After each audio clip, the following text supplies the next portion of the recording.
das terras áridas da Etiópia.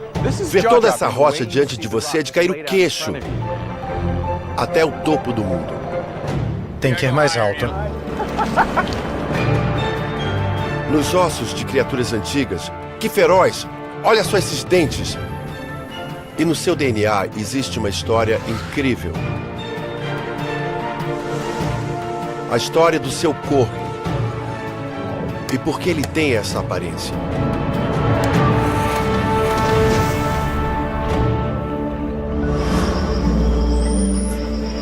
Me chamo Neil Shubin. Isso é tão legal. Como cientista, passei boa parte da minha carreira pesquisando a origem do corpo humano. Ela é linda. Isso me levou a lugares inesperados e com algumas descobertas que podem surpreender você. Acho que nos dá uma ideia de onde veio o nosso cérebro. Acho isso impressionante. Prepare-se para uma viagem no tempo, pelos ramos distantes da nossa árvore genealógica. Você conhecerá um elenco de personagens estranhos. Os ancestrais que moldaram seu corpo. Uma família que você nunca conheceu. A aventura começa com a busca pelos nossos parentes escondidos. Os peixes que andaram pela Terra há centenas de milhões de anos. Com os olhos esbugalhados e dizendo, eu achei, eu achei. Do pescoço aos nossos pulmões, dos membros às nossas mãos. Devemos muito a esses pioneiros.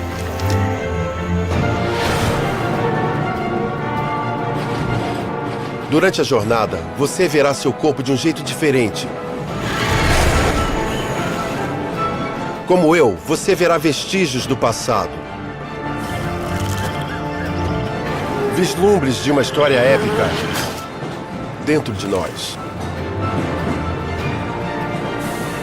Então, se você quiser saber por que seu corpo é assim, está na hora de conhecer seu peixe interior.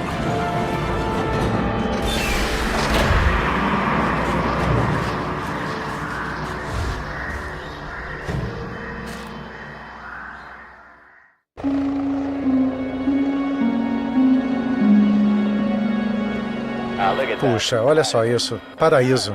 Isso é perfeito. Ele vai percorrer o vale. O Ártico canadense é um dos lugares mais desolados da Terra. Mas para mim não há lugar melhor para passar o verão.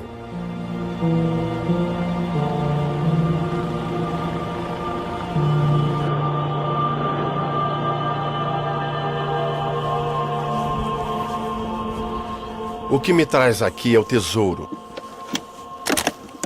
Meu tipo de tesouro. Fósseis escondidos em rochas antigas. Principalmente de peixes que não existem mais. Mas não qualquer um.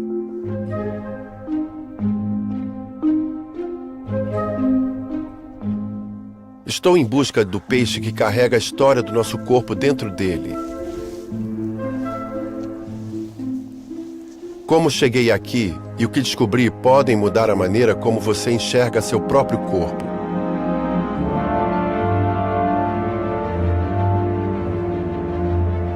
Esta história termina no topo do mundo, com a descoberta mais importante da minha vida.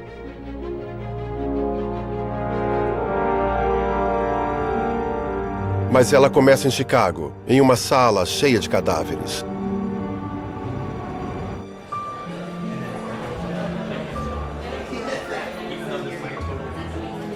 Isso faz mais de 10 anos e tinha acabado de me tornar diretor do Departamento de Anatomia da Universidade de Chicago. E me lembro de passar um tempo com os alunos ao redor das mesas, só para conhecê-los melhor e para eles me conhecerem melhor. Eles estavam começando sua carreira como médicos e nos primeiros dias sempre ficavam um pouco nervosos e inseguros. Eles quase sempre perguntavam, que tipo de médico você é, Dr. Shubin? Sabe, tipo, você é um cirurgião, você é um cardiologista? E eu dizia, não, eu sou um paleontólogo de peixes. E eles me olhavam daquele jeito que, quero meu dinheiro de volta. Mas logo ficou claro que um paleontólogo, e não um paleontólogo qualquer, mas de peixes, é um profissional muito competente para ensinar anatomia humana. Porque muitas vezes os melhores mapas para o nosso corpo são vistos em outras criaturas.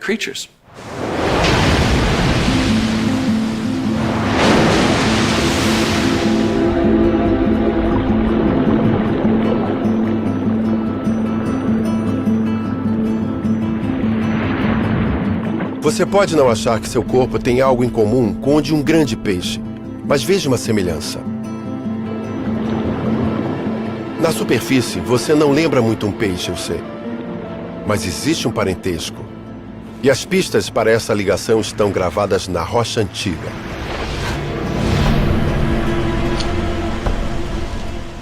Fósseis descobertos pelo mundo mostram que os peixes foram os primeiros com esqueletos ósseos. Eles têm espinha dorsal e crânio, como eu e você. Essa anatomia nos une aos peixes e a uma longa linhagem de outros animais. Para entender melhor, imagine toda a história da vida em uma árvore genealógica gigante. Desde os primeiros organismos microscópicos, bilhões de anos atrás, a todos os animais vivos atuais. Nossa história está em um ramo dessa árvore da vida. E podemos traçar nossa ancestralidade. Há 400 milhões de anos, havia peixes nadando nos oceanos e cursos d'água. 40 milhões de anos depois, os anfíbios apareceram na Terra. Depois, vemos os répteis, seguidos pelos primeiros mamíferos, há uns 200 milhões de anos. Bem mais tarde, chegamos a um ramo especial, os primatas. Essa história nos conta algo impressionante. Todo réptil, pássaro e mamífero vivos hoje descendem dos peixes antigos. Inclusive nós.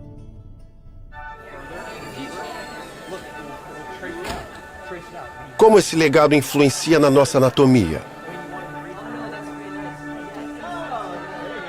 Cada um de nós que anda neste laboratório hoje carrega a história da humanidade dentro de si. E a prova está em cada parte do nosso corpo. E não só nos nossos ossos. Até a teia complexa de nervos da cabeça humana faz muito mais sentido quando se percebe que é a mesma coisa encontrada nos peixes. Mas há uma porção definitiva da anatomia humana que parece originar do mundo dos peixes. E me lembro bem quando isso capturou a minha imaginação. Quando entrei no laboratório de anatomia pela primeira vez, estava com um pouco de medo do que ia ver, do que eu ia sentir. Mas a verdade é que, depois de umas semanas, o medo se transforma em um tipo de autoconfiança.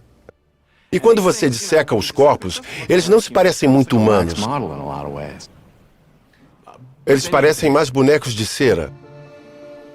Mas aí você chega na mão, e quando eu removi a gaze e vi a palma, os dedos, as unhas, senti algo completamente diferente. E foi um senso de ligação forte. Uma ligação com o corpo humano que estava naquela mesa. Eu não estava dissecando um boneco de cera. Era uma pessoa que teve uma vida assim como eu tenho a minha agora.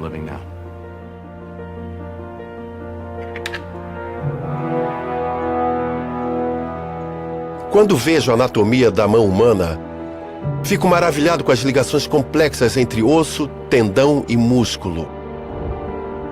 É pela ação desses músculos, através dos tendões, que a mão faz a sua, sua mágica, vamos assim dizer.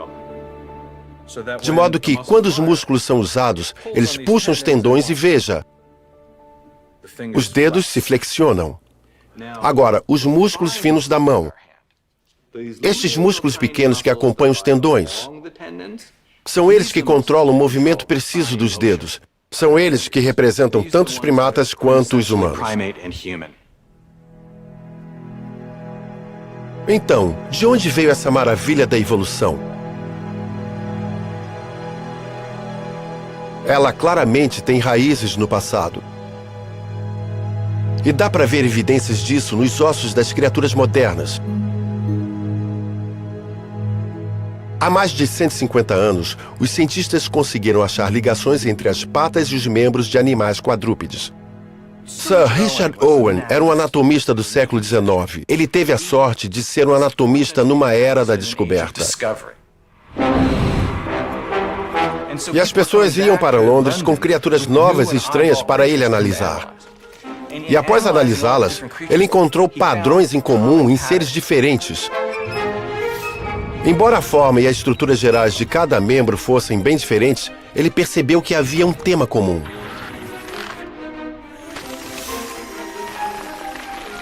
Era como se o mesmo osso tivesse sido esmagado ou estendido para desempenhar funções diferentes.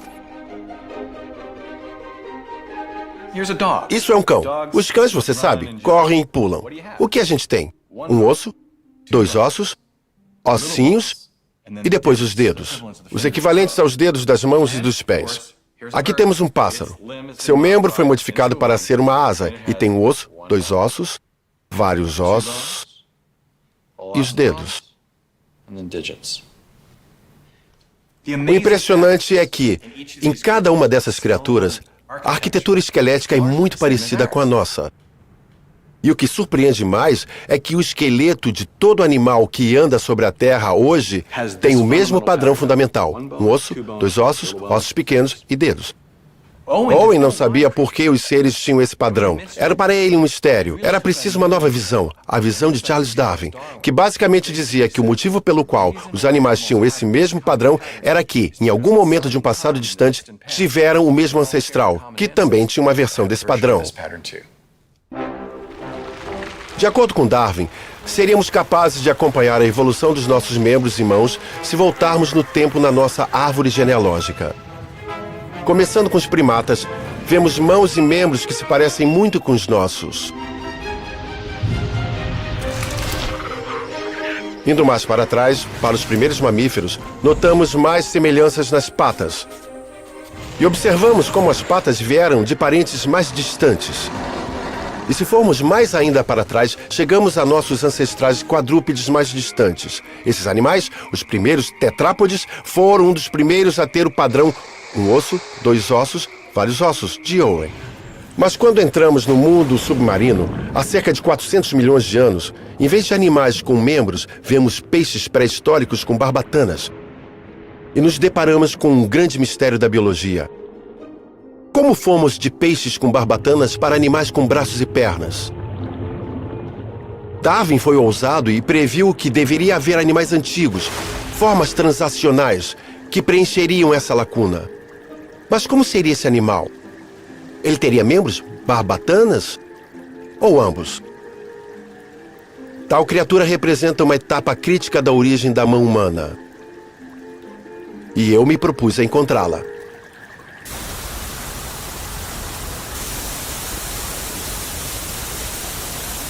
Comecei a busca no início da década de 90, quando trabalhei na Filadélfia. Certo. Eu sabia que encontrar o peixe transicional seria uma tarefa e tanto. Muitos estão no laboratório de Chicago. E a primeira questão era onde procurar. O mundo é grande, a Terra é um planeta imenso, e os fósseis são muito pequenos, então como achamos essas coisas? Bom, a gente usa uma lista para ajudar. Buscamos lugares no mundo com rochas com uma certa idade. Se está interessado na origem dos dinossauros, há uma era de rochas para se observar. Se está interessado na origem das criaturas transicionais entre água e terra, há outra era de rochas. Depois você busca lugares no mundo em que há rochas do tipo certo, os tipos mais prováveis de conter fósseis. Com as descobertas anteriores, sabíamos que as rochas do período devoniano, com 360 milhões de anos, provavelmente continham fósseis de tetrápodes. E por acaso tínhamos rochas dessa era bem aqui na Pensilvânia. Para procurar bons locais, eu me juntei ao geólogo Ted Dessler e temos procurado fósseis juntos desde então. Quer saber? Já tentamos por aqui. Descemos até o oeste da Virgínia. Formamos uma dupla esquisita.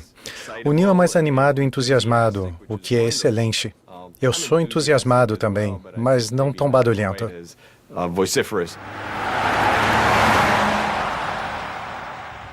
Sou mais de me agachar e me concentrar em coletar à medida que o encontramos.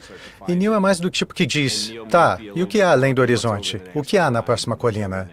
O Neil vive no limite, sempre pensando no próximo lugar para ir.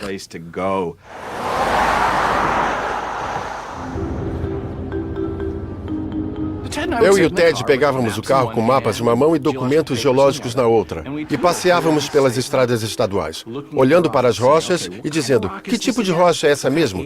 Qual essa era? Mas o problema é que a Pensilvânia não é um deserto. O leito de rocha não está exposto. Tem florestas, tem grama. Acontece que a melhor exposição de rocha que existe no estado foi feita pelo Departamento de Transporte da Pensilvânia, porque eles usavam dinamite. Eles expuseram seções do registro geológico. E um dia encontramos um atalho na estrada. Uma exposição imensa. Chama-se Red Hill. Provavelmente é. Ah, meu Deus! E aí soubemos, certo? Esse é o lugar para olhar. Nossa ambição era explorar o mundo. Mas nossa primeira expedição não nos levou a um deserto exótico em outro país.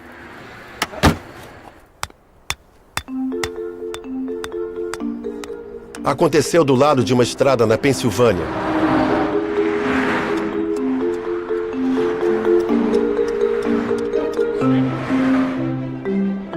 Ted voltou a Red Hill uma vez sem mim.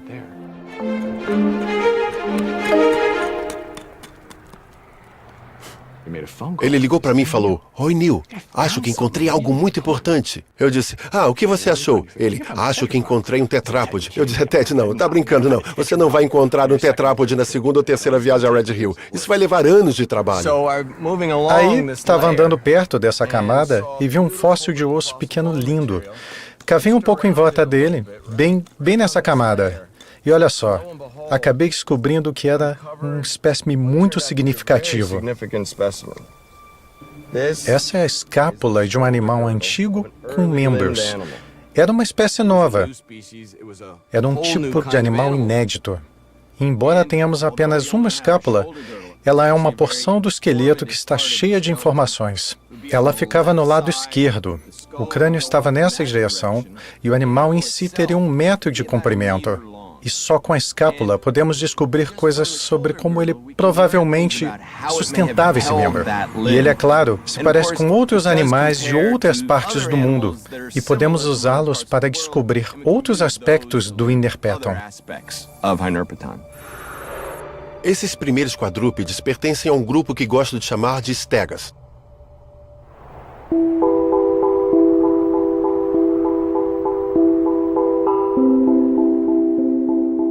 Alguns dos melhores espécimes foram encontrados na Groenlândia pela paleontóloga Jenny Clark, que trabalhou lá na década de 80. A ideia da transição entre animais com barbatanas para animais com membros é cogitada há muito tempo. Mas, até pouco tempo, havia apenas 3 pontos de dados. Algo que era, obviamente, um peixe em uma ponta, e algo que, obviamente, era um animal com pernas, que andava por aí na outra. E, no meio, uma criatura muito peculiar chamada Ichthyostega.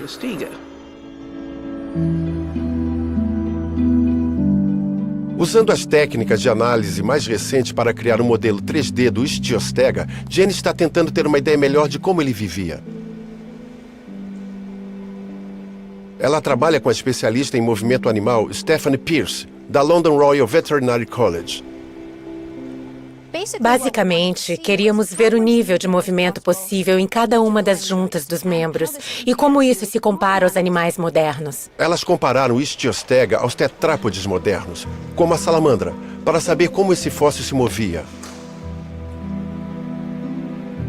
Com placas de pressão e câmeras de alta velocidade, mediram como os membros dos animais modernos agem e compararam isso aos ossos do Ichthyostega.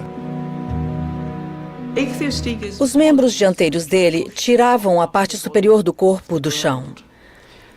Mas a porção traseira tem membros semelhantes a remos, úteis para nadar na água, mas em terra eles agem como estabilizadores para impedir que ele tombe. A anatomia dos ossos sugeria que esse animal quadrúpede tinha acabado de pisar em terra. Estava bem no início da nossa pesquisa. Mas entre esses tetrápodes e os peixes antigos, ainda havia uma lacuna de milhões de anos. Se encontrássemos o animal nessa lacuna, preencheríamos uma parte crucial da história da evolução.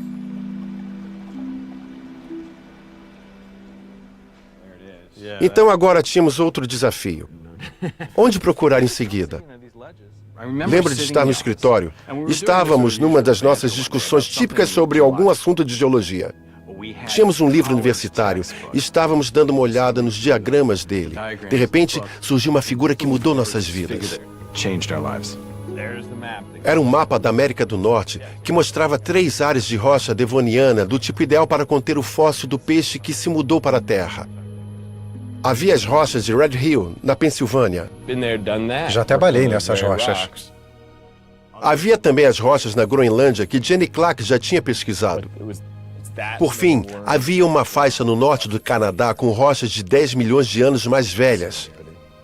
Lembro de ver isto e dizer para mim mesmo, caramba, é o que a gente está procurando. Meu coração acelerou quando vi isto, porque nenhum paleontólogo havia trabalhado lá procurando pelos primeiros tetrápodes. Aí você desenterrou as fotos aéreas e foi aí que fiquei aterrorizado. Lembro quando vi isso pela primeira vez, pensei, é uma brincadeira? Olha só toda essa neve. Como vamos trabalhar ali?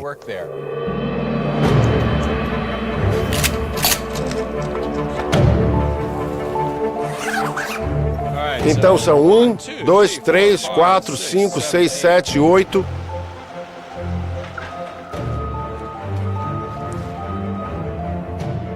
Pronto?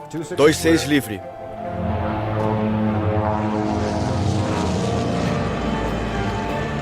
Em 1999, quando começamos nossa aventura no Ártico, não tínhamos ideia no que estávamos nos metendo. Nem que começaríamos uma pesquisa que duraria mais de uma década. Puxa, é muita neve.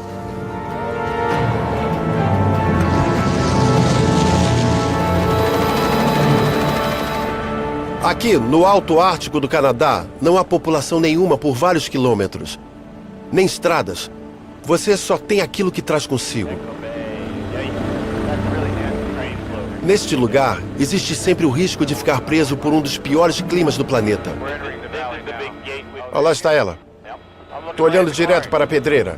Tínhamos uma pequena janela no mês de julho, que é quando a neve derrete por algum tempo.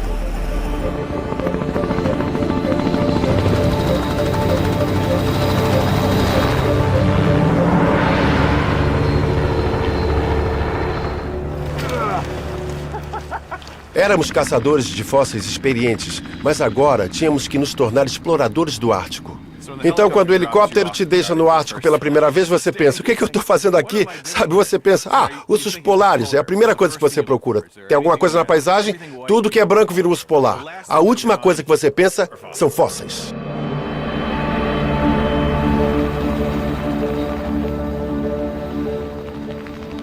Quando você olha esse terreno congelado, é difícil acreditar que já foi um ambiente quente, úmido e repleto de vida. Aqui estamos nós no Ártico, está para acontecer uma tempestade de neve e estamos olhando para as rochas lá atrás, mas há uma diferença enorme entre o passado e o presente.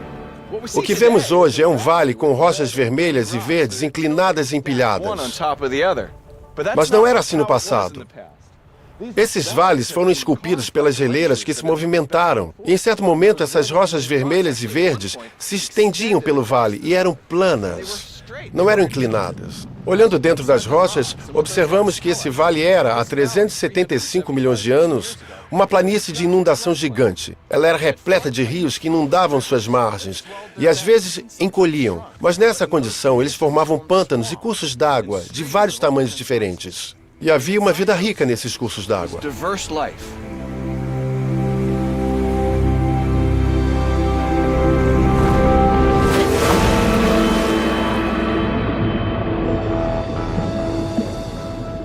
Em algum lugar, esperávamos encontrar um peixe destemido, à beira da transição histórica para a vida na Terra.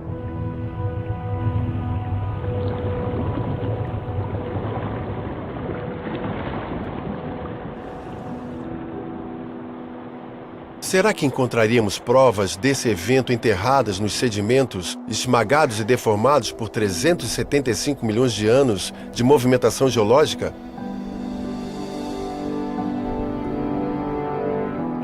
Quando você pensa em tudo que precisa dar certo para uma criatura se tornar um fóssil e para que o fóssil dessa criatura seja achado por um paleontólogo, é como procurar uma agulha no palheiro.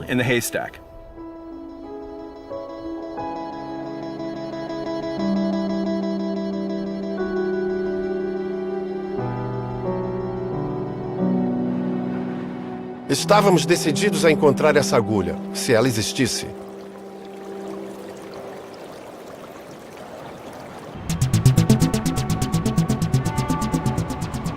Em Chicago, eu tinha outra maneira de traçar a anatomia que dividimos com os peixes, usando uma visão diferente da nossa história evolutiva.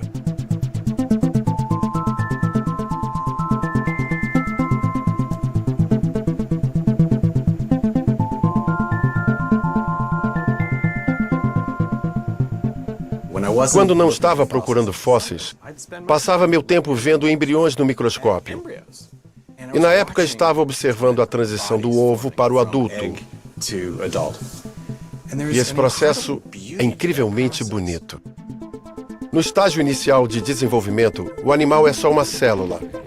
Ela se divide várias vezes até que surja um corpo com frente e costas, e uma parte de cima e de baixo. Ficou claro no início que alguns dos mais importantes embriões eram os peixes, porque os embriões de peixes têm o plano corporal básico que se tornaria o nosso corpo. Se olhar um embrião antigo de peixe e um embrião humano, você perceberá algo impressionante. Eles são quase idênticos. Nos parecemos mesmo com os peixes. Ambos têm cabeça, corpo, cauda e muitas outras semelhanças. E uma dessas semelhanças encontra-se no pescoço, ou no que é chamado de área faríngea. Nos peixes e nas pessoas encontram-se várias projeções chamadas de arcos branquiais. Acontece que nos peixes, essas projeções se tornam parte da guelra. Nas pessoas, tornam-se parte da nossa mandíbula inferior, do nosso ouvido médio e da nossa laringe. Então é um processo de desenvolvimento elegante, mas às vezes as coisas dão errado. E quando isso acontece, seu peixe interior aparece. Então, meus filhos são bons amigos da família Richardson. Um dia recebi um e-mail do pai, o Seth, dizendo: "Doutor, minha esposa é um peixe." E disse para mim mesmo: "Tenho que conferir isso." Eu vim conhecer o peixe. O peixe está aí, está fresco. Pode entrar direto. Acho que pode ir lá para a parte de trás. Ô Seth, são suas fotos de família?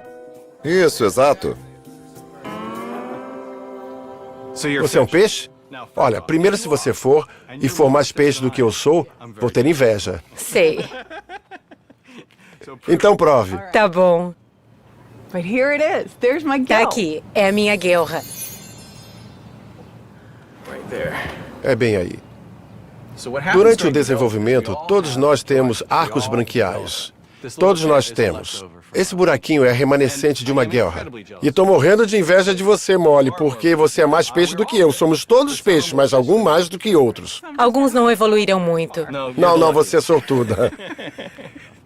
Então, o mais legal é que, de acordo com a paleontologia e a biologia do desenvolvimento, muitos dos músculos e nervos e ossos que estou usando para falar com você e muitos dos músculos e nervos e ossos que você está usando para me ouvir correspondem às estruturas branquiais dos peixes. Sabe, a gente vê isso nos fósseis, a gente vê isso nos embriões, a gente vê isso no DNA. Meu cunhado tem membranas nos pés. Adoro sua família, aliás. Embora as guelras tenham mudado de função na nossa anatomia, outras partes do corpo têm a mesma função, mas ficam em lugares diferentes. Como os testículos. A gente veio ver umas gônadas. Certo, de peixe.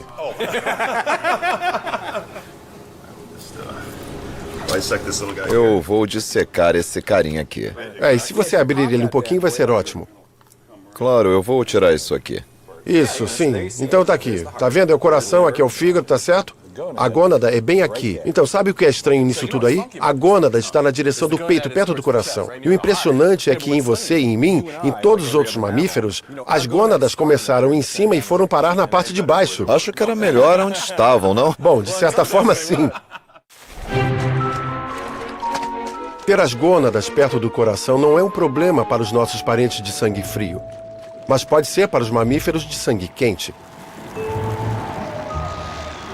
O esperma não suporta o calor. É por isso que nossos testículos têm que descer para um lugar mais frio, fora do corpo.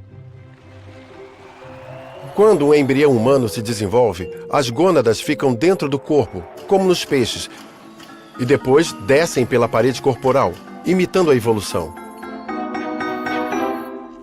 Mas isso cria um ponto fraco nos machos, por onde as entranhas podem sair.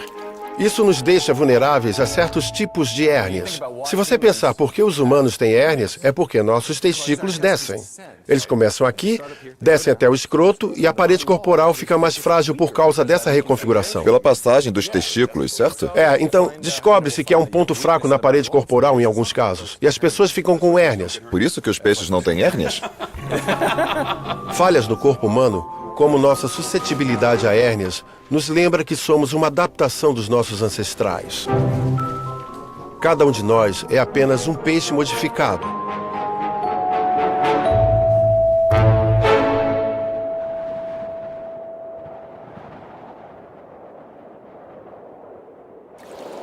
Em julho de 2000, voltamos para uma segunda temporada no Ártico, para continuar a busca pelo nosso fóssil escondido. Encontramos alguns ossos superficiais nesse nível, então vamos ficar próximos. Nós ampliamos a região das nossas explorações, mas não encontramos muita coisa, muito menos o fóssil transicional dos nossos sonhos. Aí, um pouco antes de irmos embora, nos deparamos com o real perigo de se trabalhar em um lugar tão ermo. A equipe tinha se separado em vários grupos diferentes. Costumávamos sair em pares porque, sabe, era um lugar perigoso. Uma dupla desceu o vale, a outra subiu o vale. Nos separamos para as tarefas do dia.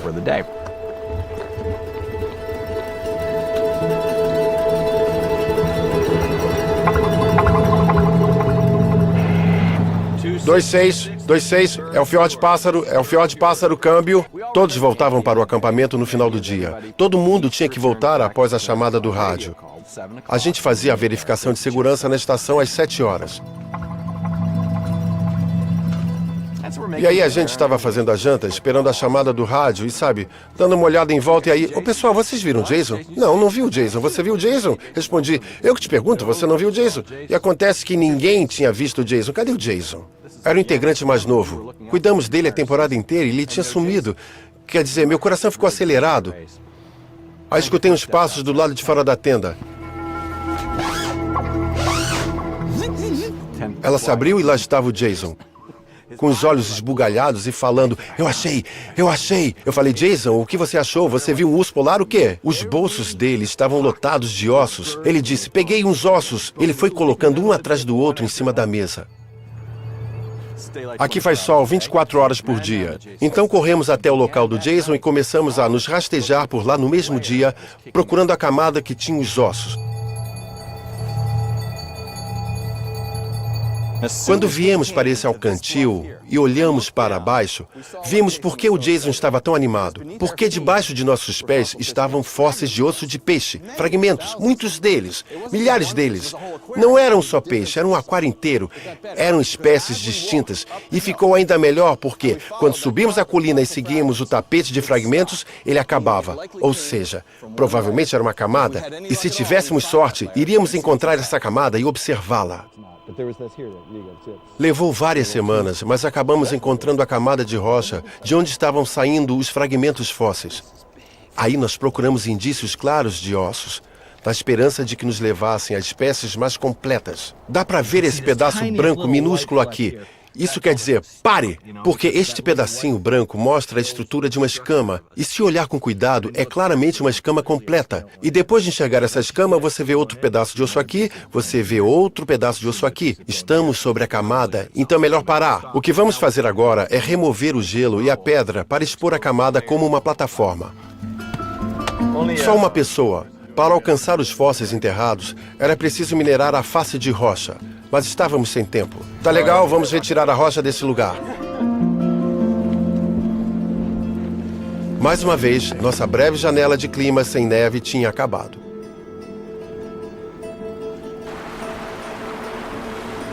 Vocês estão querendo voo para amanhã ou vou esperar até o dia 4?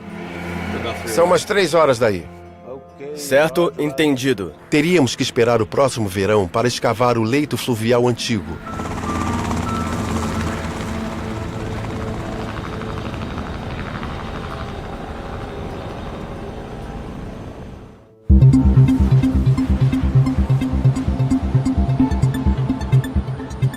Na minha cidade, estava acontecendo uma aventura científica bem diferente. Estava para acontecer uma revolução na biologia evolutiva. Ela revelaria uma ligação genética profunda entre as barbatanas e os membros. Meu laboratório ia contribuir com a pesquisa, mas fazíamos parte de um esforço muito maior.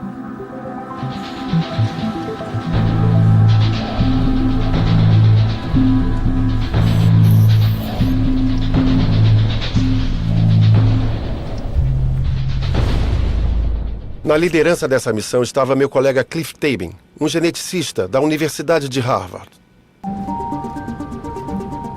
O Cliff se concentrara em saber como os dedos se formam. Ele usava embriões de galinha no seu trabalho.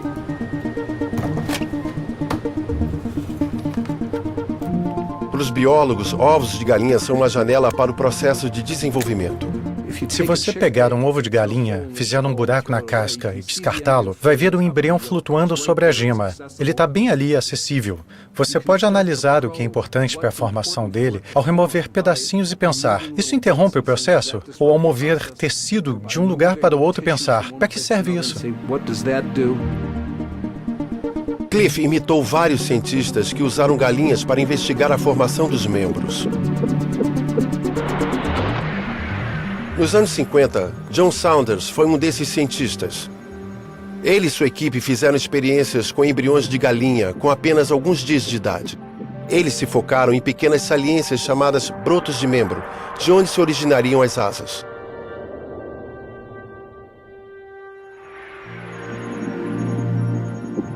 Em um experimento, Saunders pegou uma porção de células de um lado de um broto e transplantou para o lado oposto para ver o que aconteceria.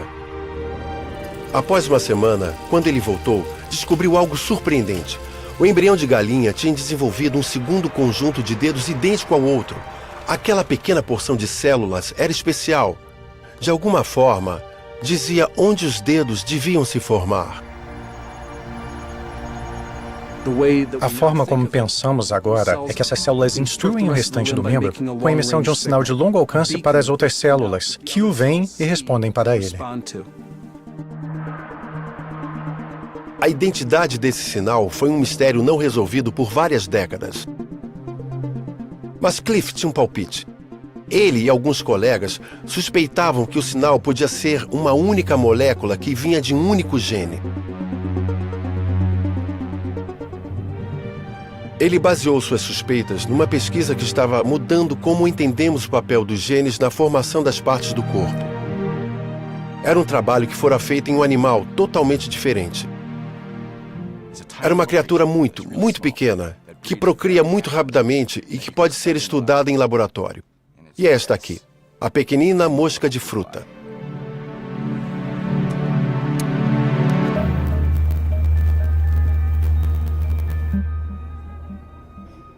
Ao estudar como essas moscas se desenvolvem, os cientistas fizeram descobertas incríveis.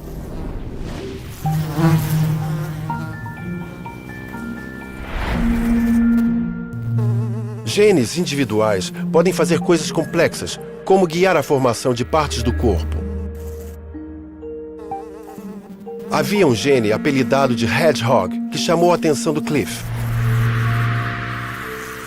Ele se destacou porque parecia emitir um sinal de organização. Em uma mosca, esse sinal, o hedgehog, instruía diferentes células a fazerem coisas numa certa ordem, dependendo de sua proximidade com a origem do sinal. O Cliff queria saber se um gene como Hedgehog desempenhava o mesmo papel nas galinhas. Então, sua equipe pegou o gene Hedgehog da mosca e procurou um equivalente na galinha. Após meses procurando, eles o encontraram. O mais notável foi que perceberam que o gene estava ativo na mesma porção de células identificada por Saunders. Eles apelidaram esse novo gene de Sonic Hedgehog, em homenagem ao videogame. Será que o Sonic Hedgehog produzia o sinal misterioso que todos queriam encontrar? No fim, queríamos saber se o gene que descobrimos, o Sonic Hedgehog, realmente era o sinal importante responsável pelo conjunto de dedos das mãos. Em um experimento inovador, inspirado nas experiências de Saunders, Cliff e sua equipe adicionaram uma bolinha contendo Sonic Hedgehog puro ao lado errado do broto de membro em desenvolvimento. Quando ele voltou, após uma semana, descobriu que o animal tinha 2 conjuntos de dedos, exatamente como o de Saunders. Era uma grande descoberta. O Sonic Hedgehog, um único gene, era a origem do sinal responsável por gerar o padrão dos dedos. E isso era algo definitivo. Significava que tínhamos a chave em nossas mãos e podíamos observar em detalhes como o processo funcionava. O Sonic Hedgehog moldava não apenas as asas das galinhas, mas também as patas dos ratos e outros animais, até mesmo nossas mãos.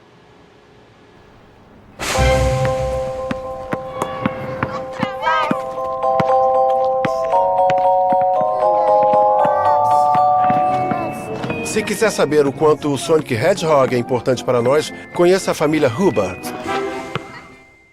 Posso contar seus dedos? Deixa eu ver, eu sei contar, fui para a escola também. 2, 3, 4, 5. O 6 é especial. Isso. Olhe só essa mão. Kamani nasceu com um dedo a mais em cada um dos pés e das mãos. Pega, aperta meu dedo com toda a força. Quero ver seu aperto de mão. Não, mais forte. Pode ser bem mais forte. Por que isso acontece é um mistério. Acontece que pessoas como o Kamani costumam ter mutações que alteram o efeito do seu gene Sonic Hedgehog. Por causa da condição do Kamani, eu quis saber o que o faz ser tão diferente. No útero, a maneira como nossos braços e pernas surgem do corpo é como se fossem pequenos brotos. Então, quando somos embriões, temos 4 brotinhos saindo de nós. Aí esses brotos crescem, eles eventualmente crescem e depois se alongam, e você passa a ter um remo bem grande e amplo. Como no membro da galinha, o Sonic Hedgehog envia um sinal para moldar o padrão de nossos dedos. Quando ele é forte, forma-se o mindinho. E conforme ele enfraquece, são feitos dedos diferentes, até ficarmos com 5. Se reduzirmos o Sonic Hedgehog, menos dedos serão feitos. Mas se ampliarmos o efeito do Sonic Hedgehog, teremos dedos extras, como Kamani. É realmente muito bonito que algo tão simples quanto um sinal que se move pelo membro possa ter um efeito tão profundo e diferenciado nos dedos.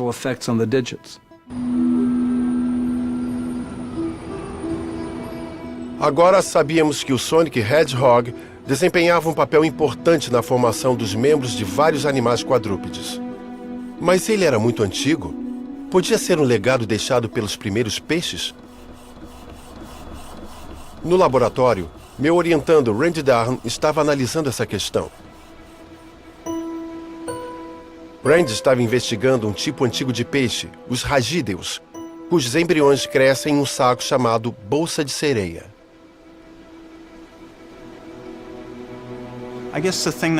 Acho que o que mais me impressionou quando abri o ovo de ragídeo era o quão semelhante o embrião era a um embrião de galinha, de rato ou de humano.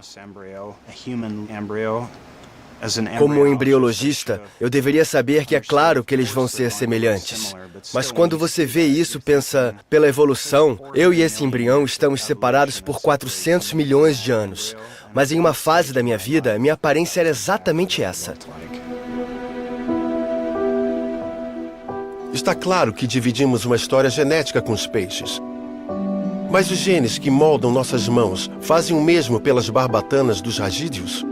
Para descobrir, Randy manipulou os embriões de ragídeo como Cliff havia feito com as galinhas. Ele colocou uma bolinha contendo a molécula do Sonic Hedgehog no lado oposto de um broto de barbatana. E acontece que o Sonic Hedgehog foi suficiente para criar uma duplicata precisa, uma segunda barbatana no ragídeo. Foi exatamente isso que o gene fez nos embriões do Cliff. Ficamos impressionados. E você precisa lembrar que se trata de um embrião de ragídeo. E o que isso nos diz é que esses mecanismos básicos de padronização desempenham a mesma função. No ragídeo, no tubarão, na galinha, no rato e até mesmo nos humanos.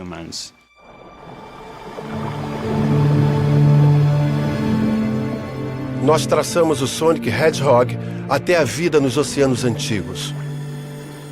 Um gene que determina a forma das mãos também moldava as barbatanas de um de nossos parentes peixes mais distantes. Nosso peixe interior é antigo.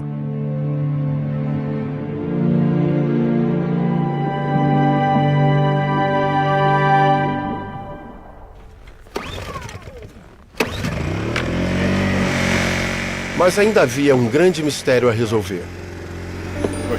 Como nossos ancestrais peixes transitaram para a Terra? E qual era a aparência deles? Ainda estávamos buscando nosso fóssil escondido, congelado para sempre, à beira dessa grande transição.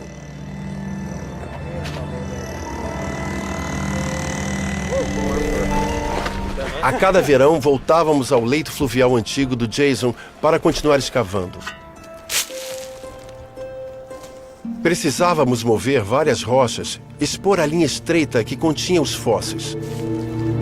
Depois, mudávamos para pincéis e palitos de dente para revelar o fóssil, de osso delicado. É um paradoxo incrivelmente engraçado. A gente estava nessa paisagem imensa e mesmo assim ficávamos grudados, sabe? A minha cabeça perto do pé do Ted, a cabeça do Mark perto do meu pé. É este pedacinho aqui. Foi em um pedaço muito pequeno dessa paisagem vasta que achamos o ouro. Bom, foi na segunda semana de julho de 2004. Estávamos trabalhando sem parar num buraco e o Steve diz: "Ô pessoal, o que é isso?" Eu e o Ted fomos correndo. E o que vimos foi este V aqui. Estava coberto de rocha. E assim que vimos este V, vimos estes dentes por baixo dele. Ficou muito evidente que o pequeno V que estávamos vendo era a ponta de um nariz que pertencia a um peixe de cabeça chata. Ficamos surpresos. Uma cabeça chata era um sinal provável de um peixe transicional. Lá estava o nariz da exata criatura que procurávamos. E ele estava aparecendo na rocha. Então, se a gente tivesse sorte, o restante da criatura poderia estar envolvida pela rocha. Então cavamos tudo ao redor do fóssil e deixamos uma porção de rocha que envolvemos com gesso. Mal podíamos esperar para ver o que havia dentro. Chegamos em casa. Sabíamos que era um peixe de cabeça chata, mas quanto tínhamos dele? Bom, os preparadores entraram em ação, removeram o invólucro de gesso e a primeira coisa que fizeram foi eliminar a rocha, expondo a parte frontal do nariz. Aí 1 mês e meio se passa e eles começaram a achar as órbitas, os buracos dos olhos. Depois nós vimos os ombros, depois nós vimos as barbatanas, depois nós vimos mais e mais, mas até conseguimos observar toda a parte superior do corpo. O que é realmente incrível neste espécime é que a cabeça está ligada a um corpo, e o corpo está ligado às barbatanas. Então sabemos que esta barbatana pertence a este animal, e sabemos seu tamanho e como tudo se encaixa nele.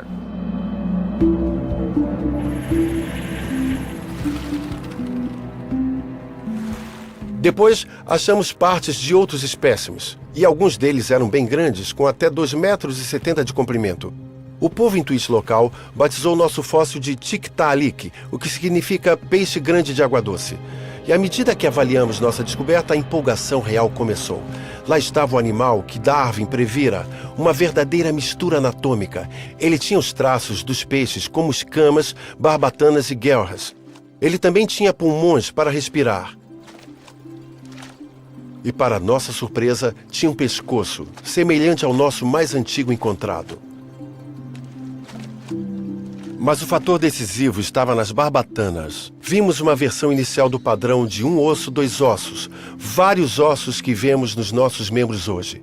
Havia até uma espécie de pulso, o primeiro sinal de um elo com a mão humana. Quando flexionar seu pulso ou balançar a cabeça, agradeça a Tiktaalik e seus primos devonianos por terem se adaptado à vida nos cursos d'água antigos.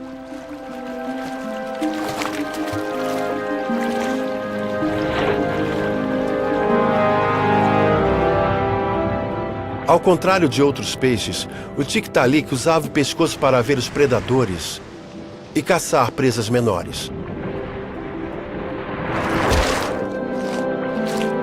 E como suas barbatanas eram fortes o bastante para tirar seu corpo d'água, uma nova fronteira se abriu. Por milhões de anos, Os pares de barbatanas no peixe Tiktaalik levariam aos pares de membros em todo o animal ósseo da Terra. É um legado poderoso que podemos ver em nossos braços e pernas hoje. Quando pensar no Tiktaalik, pense também no seguinte: pense numa flexão.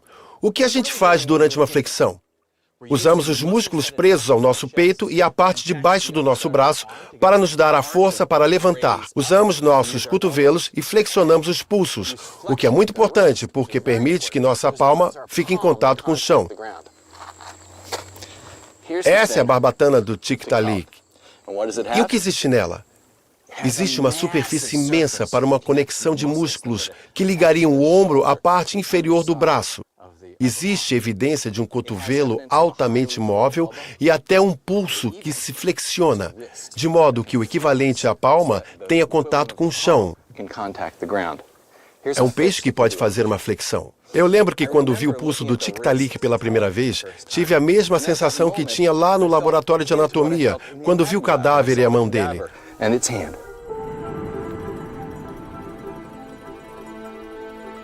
A mão, na verdade, nos define de muitas maneiras. Quando se pensa no que torna a nossa espécie especial, conclui-se que é a capacidade de pensar e tornar o pensamento uma realidade. E o pensamento se torna real por meio das nossas mãos, para construir as coisas, fazer as coisas. No entanto, a forma básica dessa anatomia maravilhosamente complexa e tipicamente humana é encontrada nas barbatanas dos peixes antigos.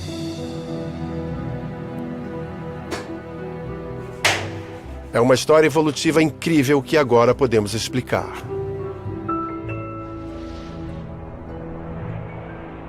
Quando o Tiktaalik foi concebido, como qualquer animal que já viveu, ele começou como uma célula, que lentamente se tornou um corpo.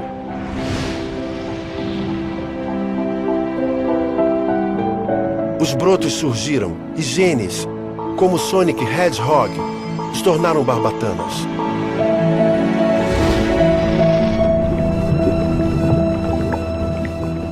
Por milhões de anos, essas barbatanas evoluíram de várias formas.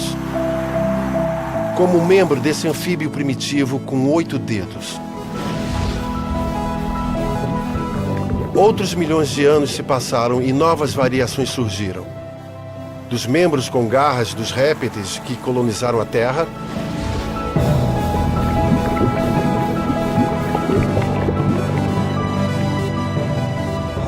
aos braços poderosos dos primatas que podiam se deslocar pelas árvores. Até que um dia surgiu uma anatomia extraordinária que por si só transformaria o mundo. A mão humana. A história não está só nos nossos ossos, carne e músculos. Está no nosso DNA. E é isso que liga todos nós ao nosso peixe interior. Porções fundamentais do nosso corpo originaram-se nos peixes que viviam na água. E a grande transição da vida na água para a vida na terra deu espaço para todo um novo conjunto de invenções anatômicas, que, por sua vez, formariam a essência da nossa humanidade.